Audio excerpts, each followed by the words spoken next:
அருமை தமிழர்களே, அன்பான வணக்கங்கள்.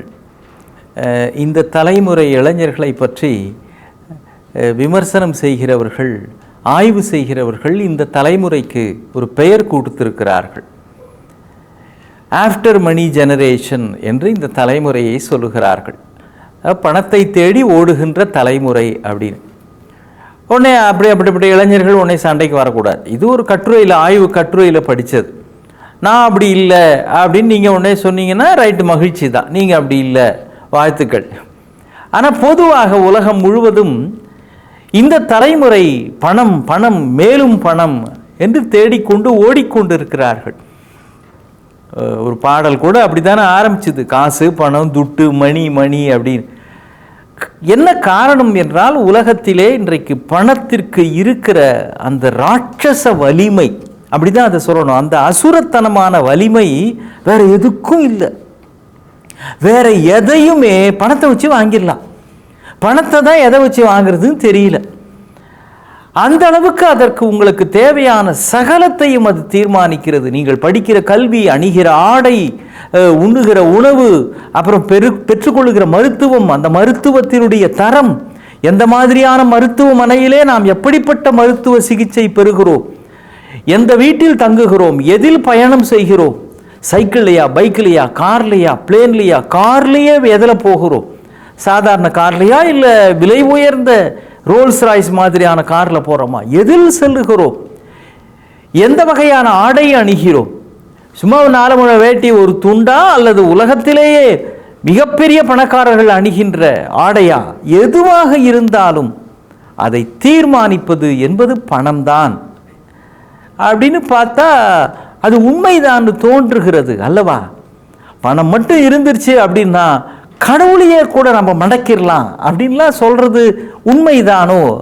இந்த பட்டிமன்றத்தில் கூட நகைச்சுவையாக சொல்லுவாங்க, பணம் எவ்வளவு வலிமையானது அப்படின்றதுக்கு. கோவிலில் போய் தரிசனத்துக்காக நீங்கள் தர்ம தரிசனம் அப்படின்னு போனீங்கன்னா சாமியை பார்க்கறதுக்கு ஒரு 5 மணி நேரம் கூட ஆகும். அதே ஒரு 100 ரூபா டிக்கெட் அப்படின்னா 2 மணி நேரத்தில் பார்த்துடலாம். ஒரு 1000 ரூபா டிக்கெட் அப்படின்னா 1 மணி நேரத்தில் சாமியை பார்த்துடலாம். நான் 5000 ரூபாய்க்கு டிக்கெட் வாங்குறேங்க, 10,000 ரூபாய்க்கு வாங்குறேன்னா நீங்கள் இங்கே இருங்க, சாமியை உங்கள்கிட்ட தூக்கிட்டு வந்துடுறோம் அப்படின்னு சொல்லுவாங்களாம். இது ஒரு நகைச்சுவைக்காக.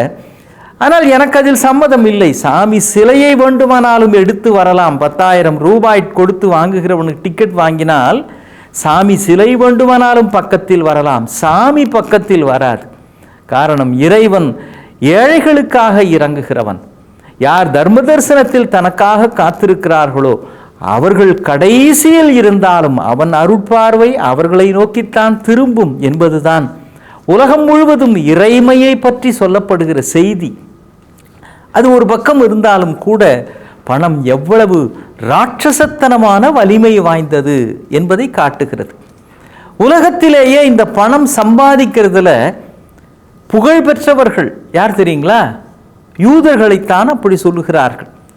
Business man, world famous business man அப்படின்னு பார்த்தா யூதர்கள் தான் அதிலே சிறந்தவர்களாக இருக்கிறார்கள். மிகச்சிறந்த வியாபாரிகள், வணிகர்கள், அப்புறம் கலைஞர்கள், ஓவியர்கள் எல்லாம் அந்த இனத்தில் இருந்து வந்தவர்கள் தான். இனி கூட நம்முடைய கேரளாவில் கொச்சின்னு ஒரு ஊர் இருக்கு இல்லைங்களா, கொச்சின், அங்கே பெரும்பாலும் யூதர்கள் குடும்பங்கள் நிறைய இருக்கின்றன. அவங்களாம் இன்னைக்கும் அங்கே இருப்பதற்கு என்ன காரணம்? ஏதோ ஒரு நாட்டை சேர்ந்த அந்த யூத இனம் இங்கே எப்படி வந்து செட்டில் ஆச்சு அப்படின்னா அதற்கு வரலாற்று ரீதியாக விளக்கம் சொல்லுகிறார்கள். நம்ம ராஜா ரவிவர்மா இருந்தாரே, ஓவியர், புகழ்பெற்ற ஓவியர்.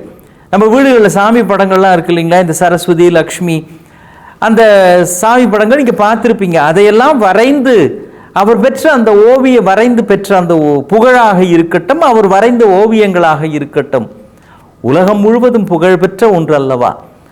அந்த ராஜா ரவிவர்மா அவருடைய காலத்திலே யூதர்களுக்கு மிகவும் ஆதரவாக இருந்திருக்கிறார். அவங்க அங்கேயே இருக்கிறதுக்கு இடம்லாம் கொடுத்து அந்த யூதர்கள் இன்றைக்கும் அவர்களுடைய பரம்பரை அங்கே தொடர்கிறது.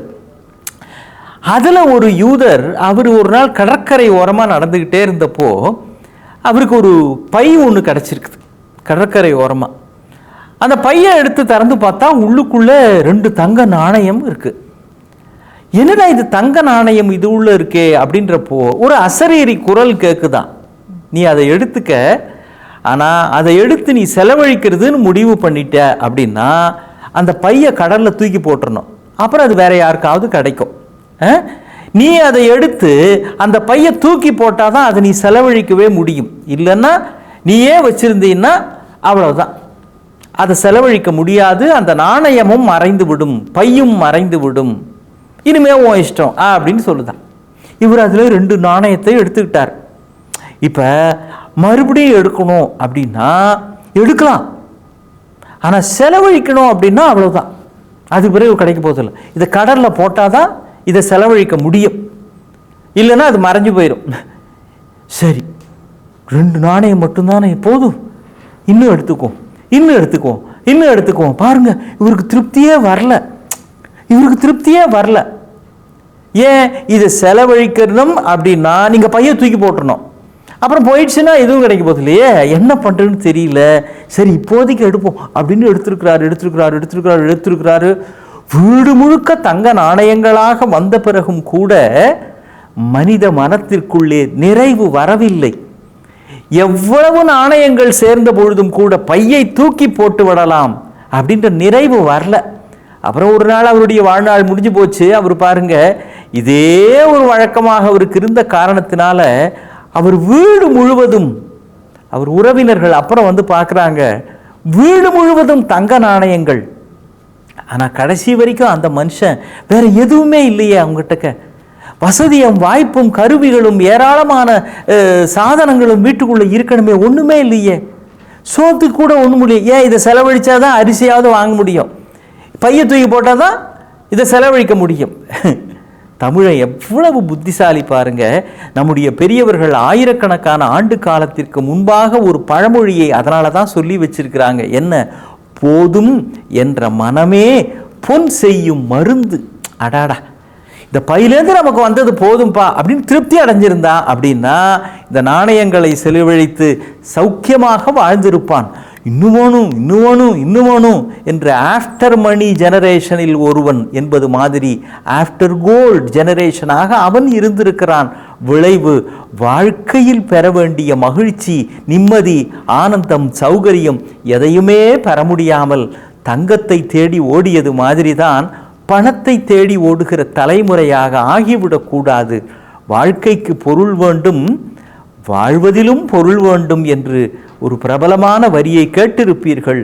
கேட்டால் போதாது, அதை வாழ்க்கையாக மாற்றவும் வேண்டும். மீண்டும் சந்திப்போம். வணக்கம்.